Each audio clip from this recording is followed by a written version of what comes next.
أعوذ بالله من الشيطان الرجيم بسم الله الرحمن الرحيم الرحمن علم القرآن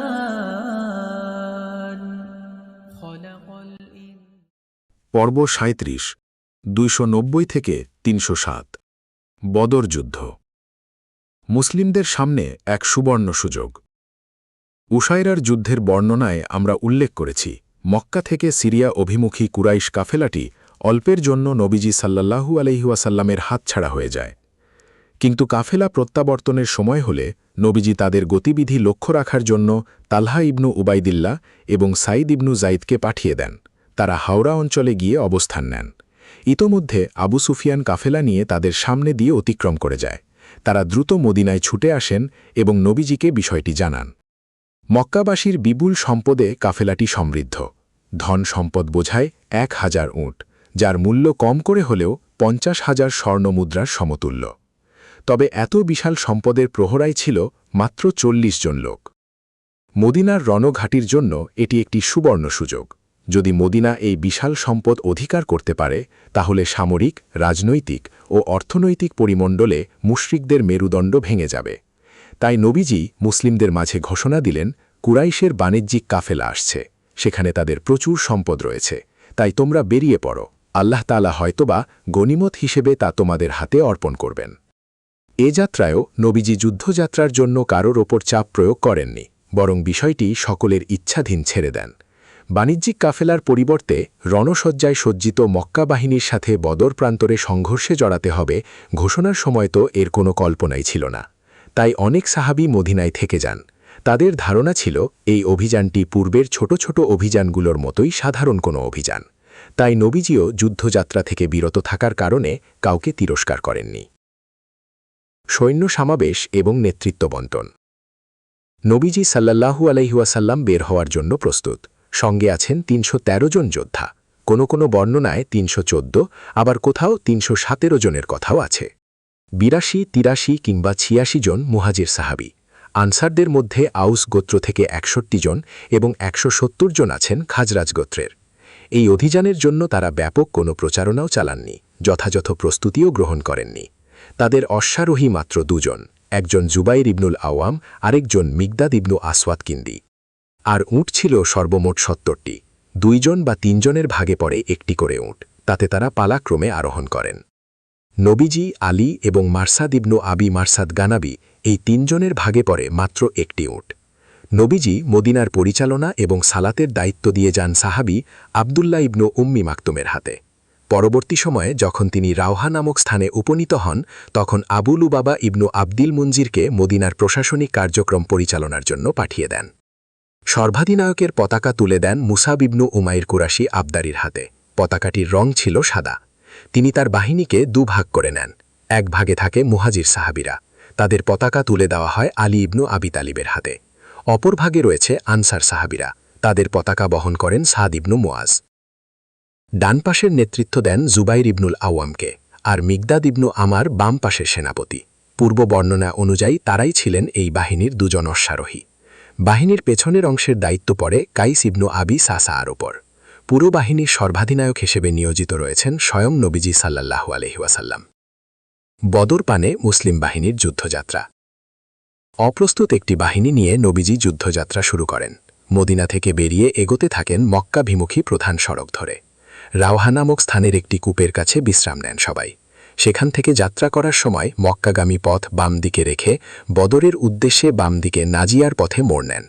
চলতে চলতে নাজিয়া ও সাফরার গিরিপথের মধ্যবর্তী একটি উপত্যকা রাহকানে এসে উপনীত হন।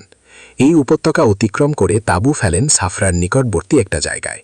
সেখান থেকে কাফেলার খবরাখবর নিয়ে আসার জন্য বাসবাস ইবনু আমার জুহানি এবং আদি ইবনু আবিজ জাকবা আল জুহানিকে পাঠিয়ে দেন বদরের দিকে।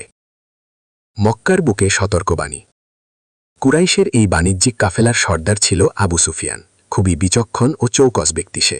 মক্কার পথ যে খুবই বিপদসংকুল একথা তার অজানা ছিল না। তাই পথে কোনো আরোহীর সাক্ষাৎ পেলেই তার কাছে পথের পরিস্থিতি জেনে নিত। কাফেলার পথ রোধ করার জন্য নবীজি সাল্লাল্লাহু আলাইহি ওয়াসাল্লাম তার বাহিনীকে সমবেত করেছে, এ খবর কোনোভাবে আবু সুফিয়ানের কানে আসে। অমনি সে জমজম ইবনু আমির গিফারিকে ভাড়া করে। তার কাজ হল মক্কায় গিয়ে লোকজনকে কাফেলার বিপদ সম্পর্কে অবগত করা, নবীজি ও তার বাহিনীর হাত থেকে বাঁচার জন্য তাদের সহযোগিতা কামনা করা। জমজম ক্ষিপ্র গতিতে মক্কার দিকে ছুটে চলে। মক্কা পৌঁছে পরিস্থিতির ভয়াবহতা বোঝাতে সে তার উটের নাক কেটে দেয়, হাওদা উল্টিয়ে রাখে। নিজের জামাকাপড় ছিঁড়ে ফেলে। তারপর সেই উটের পিঠে দাঁড়িয়ে চিৎকার করে বলতে থাকে, শোনো কুরাইশের লোকেরা, তোমাদের কাফেলা রক্ষা করো। তোমাদের সমস্ত মালামাল মোহাম্মদ ও তার বাহিনী দখল করে নিতে যাচ্ছে। আমি জানি না তোমরা গিয়ে তার নাগাল পাবে কিনা। সাহায্য করো তাদের, সাহায্য করো। মুসলিমদের বিরুদ্ধে মক্কাবাসীর প্রস্তুতি। জমজমের সতর্কবার্তা শুনে কুরাইশরা তো ভীষণ উত্তেজিত। মোহাম্মদ ও তার সাথীরা কি আমাদেরকে ইবনু হাজরামির কাফেলার মতো পঙ্গু মনে করে? মোটেও না। আল্লাহর কসম, অবশ্যই তারা এবার ব্যতিক্রম কিছুর সাক্ষী হবে। এরপর সকলেই যুদ্ধযাত্রার জন্য ঐক্যবদ্ধ হয়। তাদেরকে দুটি এখতিয়ার দেওয়া হয়: এক, সশরীরে অংশ নেওয়া; দুই, অন্যথায় নিজের পরিবর্তে অন্য কাউকে পাঠানো। সিদ্ধান্ত অনুযায়ী প্রস্তুতি নেয় সবাই। কুরাইশ নেতাদের মধ্য থেকে শুধু আবুল আহাব সশরীরে অংশগ্রহণ থেকে বিরত থাকে। সে তার স্থলে তার এক দেনাদারকে পাঠিয়ে দেয়। কুরাইশরা আরবের অন্যান্য গোত্র থেকেও লোকবল সংগ্রহ করে। কুরাইশের শাখাসমূহ থেকে শুধু বনু আদি এই অভিযানে যোগ দেয়নি। তাদের একজনও যুদ্ধে যায়নি এই দলের সাথে। মক্কা বাহিনীর সৈন্য সংখ্যা এবং যুদ্ধ সরঞ্জাম। যাত্রার শুরুতে মক্কা বাহিনীর যোদ্ধা সংখ্যা ছিল ১৩০০। ১০০ জন অশ্বারোহী, ৬০০ জন লৌহ বর্মধারী এবং উটে আরোহী বিপুল পরিমাণ সৈন্য। তাদের সঠিক সংখ্যাটি জানা যায়নি। বাহিনীর প্রধান সেনাপতি আবু জাহাল ইবনু হিশাম। বাহিনীর খাদ্যের যোগান দেয় কুরাইশের ৯ জন সর্দার। তারা একদিন ৯টি আর একদিন ১০টি করে উট জবাই করত। বনু বকরকে নিয়ে যত সমস্যা। মক্কা বাহিনী যাত্রার জন্য প্রস্তুত। এমন সময় বনু বকর গোত্রের সাথে তাদের শত্রুতা ও যুদ্ধবিগ্রহের কথা তাদের মনে পড়ে। তাই তাদের আশঙ্কা হয় বনু বকর তাদেরকে পেছন দিক থেকে আক্রমণ করতে পারে। এই আশঙ্কা সত্য হলে তারা পড়ে যাবে উভয় সংকটে। এই কথা ভেবে তারা যখন যাত্রা অব্যাহতির সিদ্ধান্ত নিতে যাবে, ঠিক সেই মুহূর্তে বনু কিনানার সর্দার সুরাকা ইবনু মালিক ইবনি জুসুম মুদলিজির বেশ ধরে তাদের কাছে হাজির হয় ইবলিশ। সে বলে, কিনানা গোত্র পিছন দিক থেকে আপনাদের অপছন্দনীয় কোনো কাজ করবে না, আমি এর দায়িত্ব নিলাম। মক্কা বাহিনীর যুদ্ধযাত্রা। ইবলিশের কথায় আশ্বস্ত হয়ে মক্কা বাহিনীর যাত্রা শুরু হয়। এরই পরিপ্রেক্ষিতে আল্লাহ তাআলা বলেন, গর্বভরি লোক দেখানোর উদ্দেশ্যে তারা বের হয়েছে। তারা মানুষদের আল্লাহর পথ থেকে বাধা প্রদান করত। তাদের যুদ্ধযাত্রার বিবরণ দিতে গিয়ে নবীজি সাল্লাল্লাহু আলাইহি ওয়াসাল্লাম বলেন, তারা তাদের যাবতীয় শক্তি নিয়ে আগমন করেছে। তারা আল্লাহ ও তার রাসূলের বিরোধিতা করে। আল্লাহ তাআলা আরও বলেন, তারা বীর হয়েছে সকাল সকাল সজোরি দম্ভ ভরে। তারা বীর হয়েছে নবীজি ও তার সাহাবীদের প্রতি তুমুল ক্রোধ, বিদ্বেষ ও জিঘাংসা নিয়ে, তাদের কাফিলার উপর আক্রমণ করার দুঃসাহস দেখানোর প্রতিশোধ নিতে। মক্কা বাহিনী উত্তর দিক থেকে বদর অভিমুখে ছুটে চলেছে দুর্বার গতিতে। প্রথমে আসফান উপত্যকা, তারপর কাদিদ ও জাহাফা অতিক্রম করে। সেখানে তারা আবু সুফিয়ানের নতুন একটি বার্তা পায়। আবু সুফিয়ান তাদের লক্ষ্য করে বলে, তোমরা তোমাদের কাফিলা, আত্মীয় স্বজন ও সম্পদ রক্ষার জন্য বের হইছ। ইতোমধ্যে আল্লাহ তাদের রক্ষা করেছে, তাই তোমরা এখন ফিরে যাও। বিপদমুক্ত মক্কার বাণিজ্য কাফেলা। আবু সুফিয়ানের ঘটনাটি অনেকটা এমন। মক্কার মূল পথ ধরেই সে এগোচ্ছে। তবুও তার মন মস্তিষ্ক পূর্ণ সজাগ ও সচেতন। সতর্ক অনুসন্ধানী কার্যক্রমও বাড়িয়ে দিয়েছিল সে। বদরের নিকটবর্তী অঞ্চল দিয়ে তার কাফেলা অতিক্রম করার সময় মাজদি ইবনু আমরের সাথে তার সাক্ষাৎ হয়। সে মাজদিকে মুসলিম বাহিনীর ব্যাপারে জিজ্ঞেস করে। মাজদি বলে, আমি অপরিচিত কাউকে দেখিনি, তবে ওই টিলার কাছে অবস্থানরত দুজন আরোহী দেখেছিলাম। তারা তাদের দুটি পাত্রে পানি ভরে নিয়ে চলে গেছে। খবর পেয়েই আবু সুফিয়ান দ্রুত সেই দুই আরোহীর অবস্থানস্থলে যায়। সেখানে গিয়ে তাদের উটের মল এদিকে ওদিকে পড়ে থাকে। সেখান থেকে একটি মল হাতে নিয়ে তা ভেঙে দেখে ভেতরে খেজুরের বিচি। তখন সে বলে, এগুলো মদিনা রুটের খাবার। আবু সুফিয়ান সঙ্গে সঙ্গে তার কাফেলায় ফিরে আসে। এরপর বাম দিকের বদরমুখী মূল রাস্তা ছেড়ে পশ্চিমে সাগরের তীর ধরে এগিয়ে যেতে থাকে। এই বুদ্ধিদীপ্ত কাজের কারণেই মুসলিমদের আক্রমণ থেকে বেঁচে যায় তার কাফেলা। শুধু তাই নয়, সে মক্কা বাহিনীর কাছেও এই খুশির খবরটি পাঠিয়ে দেয়। মক্কা বাহিনীর কাফিররা জুফফায় এসে এটা জানতে পারে। মক্কা বাহিনীর সৈন্যরা কি মক্কায় ফিরে যাবে? মক্কা বাহিনী আবু সুফিয়ানের বার্তা পেয়ে মক্কায় ফেরার কথা ভাবছিল। কিন্তু কুরাইশের স্বেচ্ছাচারী আবু জাহল তখন বাধা হয়ে দাঁড়ায়। অহমিকা ও জিঘাংসা ভরা কণ্ঠে সে বলে, আমরা বদর প্রান্তরে উপনীত হব, সেখানে 3 দিন অবস্থান করব। উট জবাইয়ের মধ্য দিয়ে অনুষ্ঠিত হবে দারুণ এক ভোজসভা।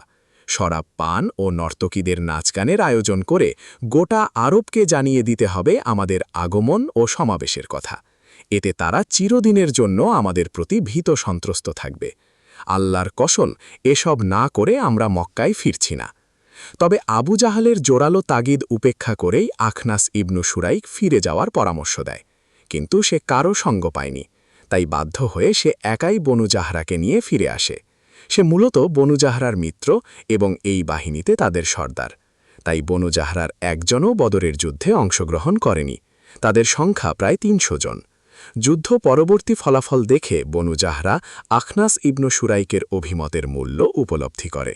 তাই আখনাস সারা জীবন তাদের মাঝে সম্মানিত ও শ্রদ্ধাভাজন হিসাবে গণ্য ছিলেন। বনু হাসিম ফিরে যাওয়ার ইচ্ছা প্রকাশ করলেও আবু জাহল তাদের প্রতিবন্ধক হয়ে দাঁড়ায়। সে বলে, আমাদের প্রত্যাবর্তনের আগে অন্য কেউ এই বাহিনী ত্যাগ করতে পারবে না। বনু জাহরা ফিরে গেছে। এখন মক্কা বাহিনীর সংখ্যা গিয়ে দাঁড়িয়েছে 1000-এ।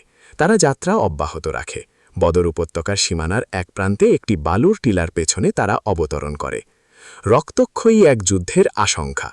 নবীজি সাল্লাল্লাহু আলাইহি ওয়াসাল্লাম এখনও জাফরান উপত্যকায় অবস্থান করছেন। এখানে তার কাছে কুরাইশের কাফেলা ও মক্কা বাহিনীর বিস্তারিত সংবাদ এসে পৌঁছল। আগত সংবাদ ও তথ্য পর্যবেক্ষণ করে তিনি এই সিদ্ধান্তে উপনীত হলেন, সামনে একটি রক্তক্ষয়ী যুদ্ধ অপরিহার্য। এটা পরিহার করার কোনো পথ খোলা নেই। এখন বীরত্ব, সাহসিকতা, বাহাদুরি ও অবিচলতা নিয়ে তাদের দিকে অগ্রসর হতেই হবে। বস্তুত মক্কা বাহিনীকে যদি সে অঞ্চলে বিচরণ করার সুযোগ দেওয়া হয়, তাহলে এ ব্যাপারে কোনো সন্দেহ নেই এটা কুরাইশের সামরিক অবস্থান ও রাজনৈতিক প্রতাপ বৃদ্ধিতে সহায়ক হবে। পাশাপাশি মুসলিমদের জন্য এটি হবে লাঞ্ছনা ও লজ্জার বিষয়। এমনকি ইসলামী বিপ্লব তখন পরিণত হবে একটি নিষ্প্রাণ দেহে। ফলে এ অঞ্চলে যারাই ইসলামের প্রতি বিদ্বেষ ও ঘৃণা লালন করে, সবাই মুসলিমদের অনিষ্ট করতে লালায়িত হয়ে উঠবে। লজ্জা ও লাঞ্ছনার কথা না হয় বাদই দিলাম, মক্কা বাহিনী যে এখন মদিনার দিকে যাত্রা করবে না, এরও তো কোনো নিশ্চয়তা নেই। তখন তো যুদ্ধ করতে হবে একেবারে মদিনার অভ্যন্তরে। তারা মুসলিমদের নিজ ঘরে গিয়ে হত্যা করে আসবে। না না, যদি মদিনার বাহিনী থেকে এতটুকু পশ্চাৎপসারণ পাওয়া যায়, তাহলে মুসলিমদের গাম্ভীর্য ও সুনামে অনেক মন্দ প্রভাব পড়বে। আর এমনটি কসমিন কালেও হতে দেওয়া যাবে না। সাহাবীদের সাথে জরুরি বৈঠক। আকস্মিক এমন বিপদসংকুল পরিস্থিতি দেখে নবীজি সাল্লাল্লাহু আলাইহি ওয়াসাল্লাম একটি উচ্চ সামরিক মজলিসের আহ্বান করেন। তাদের সামনে তুলে ধরেন বর্তমান পরিস্থিতির বিবরণ। নেতৃস্থানীয় থেকে শুরু করে সাধারণ সৈনিকদের সাথে মতবিনিময় করেন। পরিস্থিতির ভয়াবহতা দেখে কিছু মানুষের অন্তরাত্মা কেঁপে ওঠে। রক্তক্ষয়ী যুদ্ধের কথা শুনে ভীত সন্ত্রস্ত হয়ে যায় তারা। তাদের ব্যাপারেই আল্লাহ তাআলা বলেছেন, সম্মুখ সমর তাদের কাছে তেমন অপছন্দনীয় যেমন যৌক্তিক কারণ থাকার পরও মুমিনদের একটি দল অভিযানে বের হওয়া অপছন্দ করেছিল। সত্য স্পষ্টভাবে প্রকাশিত হওয়ার পরও তারা এমনভাবে আপনার সাথে তর্ক করেছে যেন তাদেরকে সাক্ষাৎ মৃত্যুর দিকে ধাবিত করা হচ্ছে এবং তারা তা নির্বিকার তাকিয়ে দেখছে। অপরদিকে বাহিনীর নেতৃস্থানীয়দের মনোবল ছিল তুঙ্গে। আবু বকর সিদ্দিক রাজিয়াল্লাহু আনহু দাঁড়ালেন এবং সম্মতিমূলক কথা বললেন। তারপর দাঁড়ালেন উমার রাজিয়াল্লাহু আনহু। তার কণ্ঠ ছিল তেজদীপ্ত। দাঁড়ালেন মিকদাদ ইবনু আমর রাজিয়াল্লাহু আনহু। তিনি বললেন, হে আল্লাহর রাসূল, আল্লাহ যে আদেশ দিয়েছেন আপনি তা পালন করুন। আমরা সর্বাবস্থায় আপনার সঙ্গে আছি। বনি ইসরাইল মুসা আলাইহিস সালামকে যেমন বলেছিল, তুমি আর তোমার রব গিয়ে যুদ্ধ করো, আমরা এখানে বসলাম।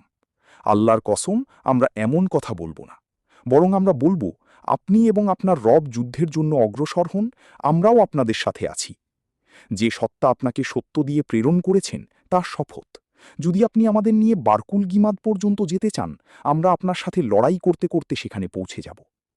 মিকদাদ রাজিয়াল্লাহু আনহুর উদ্দীপ্ত ভাষণ শুনে নবীজি সাল্লাল্লাহু আলাইহি ওয়াসাল্লাম তার জন্য কল্যাণের দোয়া করলেন। উপরিউক্ত 3 জন তো মুহাজির সাহাবীদের অন্তর্ভুক্ত। একই সাথে তারা ছিলেন বাহিনীর সংখ্যালঘু অংশ। তাই নবীজি সংখ্যাগরিষ্ঠ আনসার সাহাবীদের মতামত জানার আগ্রহ পেশ করলেন। যেহেতু তারা সংখ্যাগরিষ্ঠ, তাই যুদ্ধের মূল চাপ তাদেরই সামলাতে হবে। উপরন্তু আকাবার চুক্তিতে দেশের বাইরে গিয়ে যুদ্ধের কথার উল্লেখ ছিল না। তাই মুহাজির সাহাবীদের কথা শুনে আনসারদের লক্ষ্য করে নবীজি বলেন, এবার তোমরা আমাকে পরামর্শ দাও। আনসার নেতা এবং তাদের পতাকাবাহী সাদ ইবনু মুয়াজ বিষয়টি উপলব্ধি করলেন। তাই তিনি বললেন, হে আল্লাহর রাসূল, আপনি কি আমাদের মতামত জানতে চাইছেন? নবীজি বললেন, হ্যাঁ। সাদ বললেন, আমরা আপনার প্রতি ঈমান এনেছি, আপনাকে সত্যায়ন করেছি। আমরা সাক্ষ্য দিয়েছি আপনি যে দাওয়াত নিয়ে এসেছেন তা সত্য। আপনার আনুগত্য ও বাধ্যতার উপর আমরা প্রতিশ্রুতিবদ্ধ। তাই আপনি যা ইচ্ছা করুন। ওই সত্তার শপথ যিনি আপনাকে সত্য রাসূল হিসেবে পাঠিয়েছেন, যদি আপনি আমাদের নিয়ে সমুদ্রে গিয়ে ঝাঁপিয়ে পড়েন, আমরাও অবশ্যই আপনার সাথে ঝাঁপিয়ে পড়ব। আমাদের একজনও পিছিয়ে থাকবে না। আগামীকাল শত্রুর মুখোমুখি হতেও আমাদের কোনো আপত্তি নেই। আমরা যুদ্ধে ধৈর্য ধারণ করব। যুদ্ধের ব্যাপারে আমরা নির্ভীক। আশা করি আল্লাহ আমাদের দিয়ে এমন কিছু আপনাকে দেখাবেন যা আপনার চক্ষু শীতল করে দেবে। আর তাই আল্লাহর উপর ভরসা করি আপনি আমাদের নিয়ে অগ্রসর হন। অন্য এক বর্ণনায় আছে, সাদ ইবনু মুয়াজ রাদিয়াল্লাহু আনহু নবীজি সাল্লাল্লাহু আলাইহি ওয়াসাল্লামকে বলেছিলেন, আপনার হয়তো আশঙ্কা যে আনসাররা শুধু তাদের দেশে আপনাকে সহযোগিতা করাকে নিজেদের দায়িত্ব মনে করে। আমি আনসারদের পক্ষ থেকে বলছি, তাদের পক্ষ থেকে উত্তর দিচ্ছি, আপনি যেখানে ইচ্ছা সেখানে যান। যার রশি ইচ্ছা জোড়া লাগান, যারটি ইচ্ছা কেটে দিন। আমাদের সম্পদ থেকে যা খুশি নিয়ে নিন, যা খুশি আমাদের দিন। আপনি আমাদের থেকে যা নেবেন তা আমাদের কাছে ছেড়ে দেওয়া জিনিস থেকে বেশি পছন্দনীয়। যে কোনো বিষয়ে আপনি যে আদেশ দেবেন, আমাদের কথা আপনার আদেশের অনুগামী হবে। আল্লাহর কসম, যদি আপনি চলতে চলতে গামদানের আগ্নেয়গিরিতে পৌঁছে যান, তাহলে আমরাও আপনার সাথে সেখানে চলে যাব। আল্লাহর কসম, যদি আপনি আমাদের নিয়ে সমুদ্রে ঝাঁপ দেন, তাহলে আমরাও অবশ্যই আপনার সাথে ঝাঁপ দিব। সাদ রাদিয়াল্লাহু আনহুর এমন ঈমানদীপ্ত কথা শুনে নবীজি সাল্লাল্লাহু আলাইহি ওয়াসাল্লাম যার পর নাই খুশি হলেন। তারপর বললেন, তোমরা এগিয়ে যেতে থাকো আর সুসংবাদ গ্রহণ করো। আল্লাহ তাআলা আমাকে দুই দলের একটির প্রতিশ্রুতি দিয়েছেন। আল্লাহর কসম, আমি যেন এখনই তাদের বদ্ধভূমি চোখের সামনে দেখতে পাচ্ছি। আনসার সাহাবীদের মতামত নিয়ে নবীজি জাফরান থেকে যাত্রা করলেন। আসাফির নামক সরু পথ বেয়ে চলতে চলতে অবতরণ করলেন বিয়াত অঞ্চলে। ডানদিকে হিনান নামক ঘন বালুর স্তূপ রেখে বদরের উপকণ্ঠে এসে তাঁবু ফিরলেন। তথ্য জানতে নবীজির বুদ্ধিদীপ্ত কৌশল। নবীজি তার একান্ত বন্ধু আবু বকর সিদ্দিককে নিয়ে মক্কা বাহিনীর খবরাখবর অনুসন্ধানে বেরিয়ে পড়লেন। আরবের এক বৃদ্ধের সাথে তাদের সাক্ষাৎ হল। নবীজি তার কাছে কুরাইশ এবং মুসলিম বাহিনীর অবস্থান ও অন্যান্য তথ্য জানতে চাইলেন।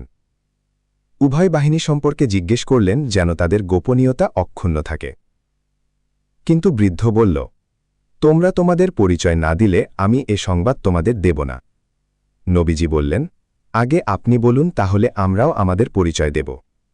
বৃদ্ধ বলল, আচ্ছা, তাহলে একটার পরিবর্তে আরেকটা? নবীজি বললেন, হ্যাঁ। বৃদ্ধ বলল, আমি সংবাদ পেয়েছি মুহাম্মদ তার বাহিনী নিয়ে অমুক দিন বের হয়েছে। যদি সংবাদদাতা সত্য বলে থাকে, তাহলে তারা এখন অমুক স্থানে অবস্থান করছে। বৃদ্ধ মুসলিম বাহিনীর বর্তমান স্থানের কথাই বলল। আমি এও শুনেছি কুরাইশ তাদের বাহিনী সমেত অমুক দিন বের হয়েছিল। যদি আমার শ্রুতি সঠিক হয়ে থাকে, তাহলে তারা আজ অমুক স্থানে আছে। বৃদ্ধ আশ্চর্যজনকভাবে মক্কা বাহিনীর বর্তমান অবস্থানের কথাই বলে দিল। কথা শেষ করে বৃদ্ধ বলল, এখন বলো, তোমরা কোথা থেকে এসেছ? নবীজি তাকে বললেন, আমরা পানি থেকে এসেছি। কথা বলেই নবীজি পথ চলা শুরু করলেন। বৃদ্ধ নবীজির কথার মর্ম বুঝতে না পেরে বিড়বিড় করে বলতে লাগল, কোন পানি থেকে? ইরাকের পানি নাকি? গোলামের মুখে গোপন খবর। ওই দিন সন্ধ্যায় নবীজি শত্রুবাহিনীর কার্যকলাপ সম্পর্কে অবগতির জন্য নতুন করে একদল গুপ্তচর পাঠালেন। তারা ছিলেন ৩ জন মুহাজির সাহাবী, আলী ইবনু আবি তালিব, জুবাইর ইবনুল আওয়াম এবং সাদ ইবনু আবি ওয়াক্কাস রাদিয়াল্লাহু আনহুম। তারা বদর কূপের কাছে গিয়ে মক্কা বাহিনীর পানির দায়িত্বে নিযুক্ত 2 জন গোলামকে দেখতে পেলেন। সাথে সাথে তাদের বন্দী করে নবীজির কাছে নিয়ে এলেন। নবীজি তখন সালাত আদায় করছিলেন। এই ফাঁকে সকলে মিলে তাদের 2 জনকে জেরা করলে তারা বলল, আমরা কুরাইশের গোলাম, তারা আমাদের পানি নেবার জন্য পাঠিয়েছে। সাহাবীদের আশা ছিল তারা আবু সুফিয়ানের গোলাম হবে, তাই গোলামদ্বয়ের উত্তর তাদের মনোপুত হল না। কেননা সাহাবীদের অন্তরে এখনও বাণিজ্যিক কাফেলার পথ রোধ করার ক্ষীণ আশা জলজল করছে। তাই তারা তাদেরকে বেদম প্রহার করলেন। প্রহারের চোটে গোলামদ্বয় বলতে বাধ্য হল তারা আবু সুফিয়ানের গোলাম। এটা শোনার পর সাহাবীরা থামলেন। এদিকে নবীজি সালাত শেষ করে সাহাবীদেরকে নিন্দার সুরে বললেন, তারা যখন তোমাদের সত্য বলল তখন তোমরা তাদের প্রহার করলে, আর যখন মিথ্যা বলল তোমরা তাদের ছেড়ে দিলে। তারা অবশ্যই সত্য বলেছে যে তারা কুরাইশের দায়িত্বে নিয়োজিত গোলাম। তারপর নবীজি গোলামদ্বয়কে লক্ষ্য করে বললেন, আমাকে কুরাইশের সংবাদ দাও। তারা বলল, তারা বদরের শেষ প্রান্তের টিলার পেছনে অবস্থান গ্রহণ করেছে। নবীজি জানতে চাইলেন, তাদের সংখ্যা কেমন? তারা বলল, অনেক বেশি। পুনরায় জানতে চাইলেন, তাদের প্রস্তুতি কেমন? তারা বলল, জানি না। নবীজি জিজ্ঞেস করলেন, প্রতিদিন তারা কয়টি করে উট জবাই করে? তারা বলল, একদিন 9টি, আর একদিন 10টি। নবীজি আন্দাজ করে বললেন, তাহলে তারা 900 থেকে 1000-এর মতো হবে। নবীজি তারপর তাদের জিজ্ঞেস করলেন, তাদের মধ্যে কুরাইশের সর্দার কে কে আছে?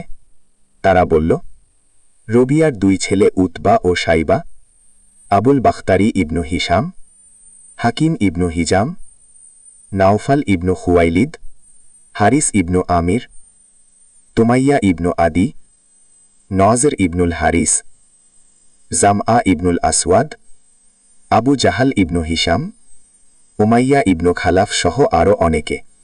নবীজি তাদের নাম শুনে সাহাবীদেরকে সম্বোধন করে বললেন, এই দেখো, মক্কা তার শ্রেষ্ঠ বীর সেনাগুলোকে তোমাদের সামনে ছেড়ে দিয়েছে। রহমতের বৃষ্টিধারা, আনন্দের ফল্গুধারা। আল্লাহ তাআলা সেই রাতে মুষলধারে বৃষ্টিবর্ষণ করলেন। মুশরিকদের জন্য এটা এক প্রবল সমস্যার সৃষ্টি করে। তাদের অগ্রযাত্রা মারাত্মকভাবে বিঘ্নিত হয়। অন্যদিকে মুসলিমদের জন্য এটা কেবল রহমতের বাড়িধারা নয়, বরং আনন্দের এক অবিরাম ফল্গুধারা। আল্লাহ তাআলা এই বৃষ্টিবর্ষণের মাধ্যমে তাদের পরিচ্ছন্ন করলেন। তাদের অন্তর থেকে শয়তানের কুমন্ত্রণা দূর করে দিলেন। শুধু তাই নয়, বৃষ্টির কারণে মুসলিমদের ভূমি মসৃণ হয়ে গেল, শক্ত হল বালুরাশি। মুসলিমদের আত্মবিশ্বাস বেড়ে গেল অনেক বেশি, সাথে তাদের অন্তরও প্রশান্ত হল। যুদ্ধ মানেই বুদ্ধির খেলা। নবীজি সাল্লাল্লাহু আলাইহি ওয়াসাল্লাম কুরাইশদের আগে বদরের কূপ দখল করা এবং তাদের মাঝে ও কূপের মাঝে প্রতিবন্ধকতা তৈরি করার জন্য তার বাহিনী নিয়ে সামনে এগিয়ে যেতে লাগলেন। চলতে চলতে রাতের বেলা বদরের সবচেয়ে নিকটবর্তী কূপের কাছে গিয়ে তাঁবু গাড়লেন তারা। তখন হুবাব ইবনু মুনজির রাজিয়াল্লাহু আনহু দাঁড়িয়ে বললেন, হে আল্লাহর রাসূল, আপনি এই স্থানটি কি আল্লাহ তাআলার আদেশে নির্বাচন করেছেন, যে তা পরিহার করার কোনো সুযোগ আমাদের নেই, নাকি এটি আপনার ব্যক্তিগত মতামত ও যুদ্ধ কৌশল? নবীজি বললেন, এটি আল্লাহ তাআলার আদেশ নয়, বরং আমার মতামত ও যুদ্ধকৌশল মাত্র। হুবাব বললেন, তাহলে আমি বলবো, এই স্থানটি আমাদের জন্য সুবিধাজনক নয়, তাই সকলকে নিয়ে চলুন আমরা কুরাইশের সবচেয়ে নিকটবর্তী কূপের কাজ গিয়ে সেখানে ঘাঁটি গাড়ি এবং অন্যান্য কূপ নষ্ট করে দিয়ে নিজেদের জন্য একটি হাউস তৈরি করে তাতে পানি সংরক্ষণ করি। এতে যুদ্ধের সময় আমাদের কাছে পান করার পানি থাকবে, কুরাইশরা পানি পাবে না। নবীজি বললেন, মাশাআল্লাহ, তুমি একটা কাজের কথা বলেছ। সাথে সাথে নবীজি বাহিনী নিয়ে সামনে অগ্রসর হলেন এবং শত্রুপক্ষের সবচেয়ে নিকটবর্তী কূপের পাশে গিয়ে অবতরণ করলেন। মাঝরাতে তারা সেখানে নিজেদের জন্য কয়েকটি হাউস তৈরি করে সেগুলোতে পানি সংরক্ষণ করলেন, বাকি কূপগুলো নষ্ট করে দিলেন। নবীজির জন্য শামিয়ানা তৈরি। মুসলিম বাহিনী বদরের কূপে অবতরণ করেছে। এখন জরুরি অবস্থার প্রস্তুতি এবং জয়ের পূর্বে পরাজয়ের কল্পনা করে মুসলিমদের জন্য একটি কেন্দ্র বানানো দরকার। সাদ ইবনু মুআজ রাদিয়াল্লাহু আনহু এই পরামর্শ নিয়েই নবীজি সাল্লাল্লাহু আলাইহি ওয়াসাল্লামের কাছে এসে বললেন, হে আল্লাহর রাসূল, আমরা আপনার জন্য একটি শামিয়ানা তৈরি করে তার পাশে আপনার বাহন প্রস্তুত রাখতে চাই। তারপর যাব শত্রুদের মুখোমুখি হতে। যদি আল্লাহ আমাদের সম্মানিত করেন এবং আমাদেরকে শত্রুর ওপর বিজয় দান করেন, তাহলে তো এটা আমাদের মনস্কামনা। আর যদি ভিন্ন কিছু হয়, তাহলে আপনি সাথে সাথে আপনার বাহনে চড়ে বসবেন এবং আমাদের বাকি লোকদের সাথে মিলিত হবেন। হে আল্লাহর রাসূল, আসলে মদিনায় এমন অনেক লোক রয়ে গেছে যারা আপনাকে আমাদের চেয়েও বেশি ভালোবাসে। তারা যদি জানত আপনি এখানে যুদ্ধ করবেন, তাহলে কসমিনকালেও পিছিয়ে থাকত না। আপনি তাদের কাছে চলে গেলে আল্লাহ তাআলা তাদের মাধ্যমে আপনাকে হিফাজত করবেন। তারা আপনার হিতাকাঙ্ক্ষী হবে এবং আপনার সাথে জিহাদ করবে। নবীজি সাদের কথা শুনে দিলখোলা প্রশংসা করলেন, তার জন্য কল্যাণের দোয়া করলেন। মুসলিমরা রণাঙ্গনের উত্তর পূর্ব দিকের একটি উঁচু স্থানে শামিয়ানা তৈরি করল, যেখান থেকে পুরো যুদ্ধক্ষেত্র পর্যবেক্ষণ করা যায়। তারপর সাদ ইবনু মুআজ রাদিয়াল্লাহু আনহুর নেতৃত্বে আনসারী যুবকদের সমন্বয়ে একটি দল গঠন করা হল। তাদের দায়িত্ব হল নবীজির তাঁবু পাহারা দেওয়া, চমৎকার সেনাবিন্যাস এবং প্রশান্তির নিদ্রা যাপন। শামিয়ানার ব্যবস্থাপনা শেষ হলে নবীজি সাল্লাল্লাহু আলাইহি ওয়াসাল্লাম নিজেই তার বাহিনী বিন্যস্ত করলেন। এরপর চলে গেলেন রণাঙ্গনে। হাত দিয়ে এদিক ওদিক ইঙ্গিত করে বলতে লাগলেন, আগামীকাল এটি হবে অমুক কাফিরের বধ্যভূমি, ওটি হবে তমুক কাফিরের, ইনশাআল্লাহ। তারপর তিনি সেখানের একটি গাছের নিচে সালাত আদায় করে সারা রাত কাটিয়ে দিলেন। মুসলিমরাও রাত কাটিয়ে দিলেন প্রশান্ত হৃদয়ে, আশান্বিত প্রাণে। তাদের অন্তর বিশ্বাসে আচ্ছাদিত। নিশ্চিন্ত মনে তারা তলিয়ে গেছেন ঘুমের অতলে। প্রভাত কিরণে তারা তাদের রবের সুসংবাদ বার্তার কামনায় বিভোর। তাদের অবস্থার বিবরণ দিয়ে আল্লাহ তাআলা বলেন, স্মরণ করুন যখন তিনি তার পক্ষ থেকে প্রশান্তি দেওয়ার জন্য তোমাদেরকে তন্দ্রাচ্ছন্ন করেছিলেন, সেই সাথে তোমাদেরকে পবিত্র করার জন্য, তোমাদের থেকে শয়তানের অপবিত্রতা দূর করার জন্য, তোমাদের অন্তর শক্ত করার জন্য এবং তোমাদের পা সুদৃঢ় করার জন্য আকাশ থেকে তোমাদের উপর বৃষ্টি বর্ষণ করেছিলেন। এ রাতটি ছিল জুমার রাত, দ্বিতীয় হিজরির রামাদান মাসের 17 তারিখ। নবীজি এ মাসেরই 8 কিংবা 12 তারিখে বের হয়েছিলেন। মক্কা বাহিনীর ভেতর দ্বন্দ্বকলহ। কুরাইশ বাহিনী রাত কাটিয়ে দিল তাদের ঘাঁটিতে, উদওয়াতুল কুসওয়ায়। সকালবেলা তারা বিন্যস্ত হয়ে টিলা থেকে বদর উপত্যকায় নেমে এলো। তাদের কয়েকজন মানুষ পানি পান করার জন্য নবীজি সাল্লাল্লাহু আলাইহি ওয়াসাল্লামের হাউজে এলে তিনি সাহাবীদের বললেন, তাদের বাধা দিও না, পানি পান করতে দাও। সেদিন যারা সেখান থেকে পানি পান করেছিল তাদের মধ্যে হাকিম ইবনু হিজাম ছাড়া বাকি সবাই নিহত হয়েছিল। হাকিম ইবনু হিজাম পরবর্তীকালে ইসলাম গ্রহণ করেন এবং আজীবন দ্বীনের ওপর অবিচল থাকেন। তাই তিনি যখনই কোনো কঠিন পণ করতেন তখন এভাবে বলতেন, ওই সত্তার কসম যিনি আমাদের বদরের দিন বাঁচিয়েছেন। মুসলিম বাহিনীর অবস্থান নিশ্চিত হওয়ার পর কুরাইশরা মুসলিম বাহিনীর সৈন্য ও যুদ্ধ প্রস্তুতি পরখ করার জন্য পাঠিয়ে দিল উমাইর ইবনু ওয়াহাব জুমাইহিকে। উমাইর তার ঘোড়া নিয়ে মুসলিম ঘাঁটির চারদিক প্রদক্ষিণ করে কুরাইশদের কাছে ফিরে গিয়ে বলল, মুসলিম বাহিনীর সংখ্যা আনুমানিক 300 হবে। এছাড়া তাদের কোনো সহযোগী বাহিনী কিংবা ফাঁদ আছে কিনা তা জানতে হলে আমাকে আরও একটু সময় দিতে হবে। উমায়ের সময় নিয়ে পুরো উপত্যকা ঘুরে কোনো বাহিনী দেখতে পেল না। কুরাইশদের কাছে ফিরে এসে সে বলল, এছাড়া তাদের আর কোনো বাহিনী আমার দৃষ্টিগোচর হয়নি। তবে হে কুরাইশ সম্প্রদায়, আমি দেখে এসেছি মৃত্যুমুখী ভীষণ বিপদ। ইয়াসরিবের উটগুলো মৃত্যুর পরোয়ানা বহন করছে। তারা এমন এক দল, তরবারি ব্যতীত তাদের কোনো অস্ত্র নেই, তরবারি তাদের একমাত্র অবলম্বন। আল্লাহর কসম, আমার মনে হচ্ছে তাদের একজন লোক যদি নিহত হয় তাহলে তোমাদেরও একজনকে হত্যা করে ছাড়বে। যদি তোমাদের বিশিষ্ট লোকদের তারা হত্যা করেই ফেলে তাহলে এর পরে আর বেঁচে থেকে কী লাভ? তাই আবার ভেবে দেখা সমীচীন। আবু জাহাল তখনও যুদ্ধের জন্য অনড়। উমায়ের কথা শুনে যুদ্ধ ছেড়ে মক্কায় ফিরে যাওয়ার গুঞ্জন উঠল আবার। এজন্য হাকিম ইবনু হিজাম দৌড়াদৌড়ি করতে লাগল সবার আগে। উতবা ইবনু রবিয়ার কাছে এসে বলল, হে আবুল ওয়ালিদ, আপনি কুরাইশের নেতা, সর্দার ও মান্যবর একজন মানুষ। আপনি কি এমন একটি ভালো কাজ করবেন যার কারণে চিরদিনের জন্য স্মরণীয় হয়ে থাকবেন? সে বলল, হাকিম, সেটা কি? হাকিম বলল, আপনি সকলকে নিয়ে ফিরে যাবেন এবং নাখলার যুদ্ধে নিহত আপনার মিত্র আমর ইবনু হাজরামির বিষয়টি নিজে নিয়ন্ত্রণ করবেন। উতবা বলল, ঠিক আছে, আমি এমনটিই করব, তুমি এ ব্যাপারে নিশ্চিত থাকো। সে আমার মিত্র, তার মৃত্যু পরোয়ানা এবং তার নষ্ট হওয়া মালের দায়িত্ব আমার ঘাড়ে নিয়ে নিচ্ছি। উতবাইয়ের পর হাকিমকে বলল, তুমি এখন হানজালিয়ার পুত্রের কাছে যাও। হানজালিয়া আবু জাহালের মায়ের নাম। আমি আশঙ্কা করছি এ ব্যাপারে সে ছাড়া অন্য কেউ বিরোধিতা করবে না। তারপর উতবা ইবনু রবিয়া সকলকে ডেকে বলল, শোনো কুরাইশ সম্প্রদায়, মোহাম্মদ ও তার সাথীদের সাথে যুদ্ধ করে তোমাদের কী লাভ? যদি তোমরা লড়াই করতে যাও তাহলে তোমাদের এক একজনের দৃষ্টি পড়বে এমন এক একজনের চেহারার ওপর যাকে বিপক্ষের দলে দেখতে তোমাদের ভালো লাগবে না। এই যুদ্ধে চাচাতো ভাই কিংবা মামাতো ভাই অথবা বংশীয় কারো সাথেই যুদ্ধ করতে হবে। তাই ভালো হয় তোমরা সবাই ফিরে চলো। মোহাম্মদকে ছেড়ে দাও অন্য সমস্ত আরবের হাতে। যদি তারা মোহাম্মদকে আক্রান্ত করতে পারে তাহলে তো তোমাদের মনস্কামনাই পূর্ণ হলো, আর যদি ভিন্ন কিছু হয় তাহলে মোহাম্মদ ভাববে তোমরা তার ক্ষতি করতে চেয়েও করনি।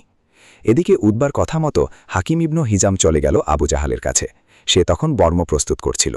হাকিমের কাছ থেকে উতবার কথাগুলো শুনে আবু জাহাল বলল, আমি নিশ্চিত মোহাম্মদ ও তার সাথীদের দেখে সে ভয়ে চুপসে গেছে। আল্লাহ আমাদের ও মোহাম্মদের মাঝে চূড়ান্ত নিষ্পত্তি না করা পর্যন্ত আমরা কোথাও যাচ্ছি না। তাই উতবার কথায় ফিরে যাওয়ার তো প্রশ্নই ওঠে না। নিশ্চয়ই সে মোহাম্মদ ও তার লোকদের প্রচুর পরিমাণে গোশত খেতে দেখেছে, আর এ কারণেই সে এখন তাদের দৈহিক শক্তিকে ভয় পাচ্ছে। তাছাড়া তার ছেলেও তো মোহাম্মদের দলে, সে আমাদের হাতে নিহত হোক এটা তো উতবা কখনোই যাইবে না। এখানে বলে রাখা ভালো, উতবার ছেলের নাম আবু হুজাইফা। তিনি অনেক আগেই ইসলাম গ্রহণ করেছেন এবং নবীজির সাথে হিজরতও করেছেন। ওদিকে আবু জাহালের মন্তব্য শুনে উতবা ভীষণ ক্ষিপ্ত হয়ে গেল। রাগে গজরাতে গজরাতে বলল, সেই বায়ু ত্যাগকারীকে বলে দিও কে ভয়ে চুপসে গেছে তা সবাই খুব শীঘ্রই জানতে পারবে। নিজেদের ভেতর এই বিরোধ যেন প্রকট আকার ধারণ করতে না পারে, তাই আবু জাহল কার্যকরী একটি উদ্যোগ গ্রহণ করল। কথোপকথন শেষ হওয়ার সাথে সাথে সে লোক পাঠালো আমির ইবনু হাজরামির কাছে। আমির হচ্ছে আবদুল্লাহ ইবনু জাশের অভিযানে নিহত আমর ইবনু হাজরামির ভাই। তাকে বলা হলো, তোমাদের মিত্র উতবা এখন সবাইকে নিয়ে ফিরে যেতে চায়। আমি তোমার চোখে প্রতিশোধের আগুন দেখতে পাচ্ছি, তাই ওঠো, তোমার ভাই হত্যা এবং তোমার নিপীড়নের কথা সকলের সামনে ব্যক্ত করো। আমির উঠে দাঁড়ালো। শরীরের কাপড় ছিঁড়ে ভাইয়ের কথা স্মরণে চিৎকার করে বলতে লাগল, হায় আমর, হায় আমর।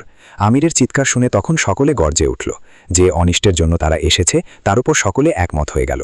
উতবার আহ্বানের কথা সবাই ছুড়ে ফেলল। এভাবেই বিবেক পরাজিত হয় আবেগের সামনে। যুদ্ধে বিরোধিতার যে দানা বাঁধতে শুরু করেছিল তা মাঠেই মারা যায়। দুই পক্ষের মুখোমুখি অবস্থান, মুশরিকরা রণাঙ্গনে বেরিয়ে পড়ল। উভয় বাহিনী দূর থেকে পরস্পরকে দেখতে পাচ্ছে। নবীজি সাল্লাল্লাহু আলাইহি ওয়াসাল্লাম প্রার্থনা করতে লাগলেন, হে আল্লাহ, ওই যে কুরাইশ বাহিনী সদম্ভে তাদের অশ্ববাহিনী নিয়ে এসেছে, তারা আপনার বিরোধিতা করে এবং নবীজিকে মিথ্যা প্রতিপন্ন করে। হে আল্লাহ, আমাকে যে বিজয়ের প্রতিশ্রুতি দিয়েছেন তা পূরণ করুন। হে আল্লাহ, আজ আপনি তাদের মেরুদণ্ড ভেঙে দিন। নবীজি দূর থেকে উতবা ইবনু আবি রবিয়াকে দেখলেন একটি লাল উটের ওপর আরোহিত। তখন তিনি বললেন, যদি তাদের কারো মাঝে কল্যাণ থেকে থাকে তাহলে তা লাল উট আরোহীর কাছে আছে, তারা তার অনুসরণ করলে সুমতি পাবে। এরপর তিনি মুসলিম বাহিনীকে যুদ্ধের জন্য কাতারবন্দী করে দিলেন। যখন তিনি বাহিনী বিন্যস্ত করছিলেন তখন ঘটে গেল আশ্চর্য এক ঘটনা। নবীজির হাতে ছিল একটি তীর। তিনি তার সাহায্যে সারিবিন্যাস করছিলেন। এদিকে শাওয়াদ ইবনু গাজিয়া রাজিয়াল্লাহু আনহু কাতার ভেঙে এগিয়ে দাঁড়িয়েছিলেন। নবীজি তীর দ্বারা তার পেটে হালকা খোঁচা দিয়ে বললেন, শাওয়াদ, সোজা হয়ে দাঁড়াও। শাওয়াদ বললেন, হে আল্লাহর রাসূল, আপনি আমাকে ব্যথা দিয়েছেন, এখন আমাকে এর প্রতিশোধ নিতে দিন। তখন নবীজি তার পেট থেকে কাপড় সরিয়ে বললেন, আচ্ছা, প্রতিশোধ নাও। শাওয়াদ নবীজিকে জড়িয়ে ধরে তার পেটে চুমু খেলেন। নবীজি জিজ্ঞেস করলেন, কেন এমন করলে শাওয়াদ? তিনি বললেন, নবীজি, আপনি তো দেখতেই পাচ্ছেন আমরা জীবন মৃত্যুর সন্ধিক্ষণে দাঁড়িয়ে আছি, তাই আমি চাইছিলাম জীবনের শেষ সাক্ষাতে আপনার একটু পরশ নিয়ে যায়। তার ব্যাখ্যা শুনে নবীজি তার জন্য কল্যাণের দুয়া করলেন। কাতার বিন্যাসের কাজ শেষ। নবীজি সবাইকে সতর্ক করে বললেন, তার চূড়ান্ত আদেশ পাওয়ার আগে যেন কেউ যুদ্ধ শুরু না করে। তারপর তাদেরকে যুদ্ধ বিষয়ক বিশেষ কিছু নির্দেশনা দিলেন। বললেন, শত্রুপক্ষ যখন একযোগে তোমাদের দিকে আসবে তখন তোমরা তীর ব্যবহার করবে।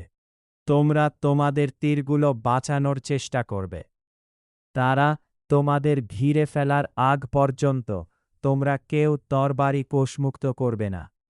এরপর তিনি তার একান্ত সঙ্গী আবু বকর রাজিয়াল্লাহু আনহুকে নিয়ে তাঁবুতে চলে গেলেন। সাদ ইবনু মুআজের নেতৃত্বে একদল চৌকস সাহাবী ছিলেন সেই তাঁবুর পাহারাদার হিসেবে। অপরদিকে মুশরিকদের নেতা আবু জাহল মীমাংসা ও বিজয়ের জন্য প্রার্থনা করেছিল। সে বলল, হে আল্লাহ, আমাদের মাঝে যে অধিক আত্মীয়তার সম্পর্ক ছিন্নকারী এবং যে আমাদেরকে অনাকাঙ্ক্ষিত যুদ্ধে জড়িয়ে দিয়েছে, তুমি তাকে পরাজিত করো। হে আল্লাহ, আমাদের মাঝে যে আপনার কাছে বেশি প্রিয় ও পছন্দনীয়, তাকে আজ বিজয় দান করো। এরই প্রেক্ষিতে আল্লাহ তাআলা নিচের আয়াতটি নাইল করেন, হে কাফির সম্প্রদায়, তোমরা যদি মীমাংসায় চেয়ে থাকো, আমাদের মাঝে যে আপনার কাছে বেশি প্রিয় ও পছন্দনীয়, তাকে আজ বিজয় দান করো। তবে মীমাংসা তোমাদের দোরগোড়ায়। তাই এখন যদি অন্যায় কাজ থেকে বিরত থাকো, তবে সেটাই তোমাদের জন্য কল্যাণকর। কিন্তু তোমরা যদি পুরনো কাজই করো, তবে আমিও পুনরায় শাস্তি দেব তোমাদের। তখন তোমাদের দল সংখ্যায় বেশি হলেও তোমাদের কোনো কাজে আসবে না। জেনে রেখো, আল্লাহ মুমিনদের সঙ্গে আছেন। যুদ্ধের ময়দানে প্রথম ইঁধন আশওয়াদ ইবনু আবদিল আসাদ মাখজুমি প্রচণ্ড ঝগড়াটে এবং দুশ্চরিত্রের অধিকারী এক লোক।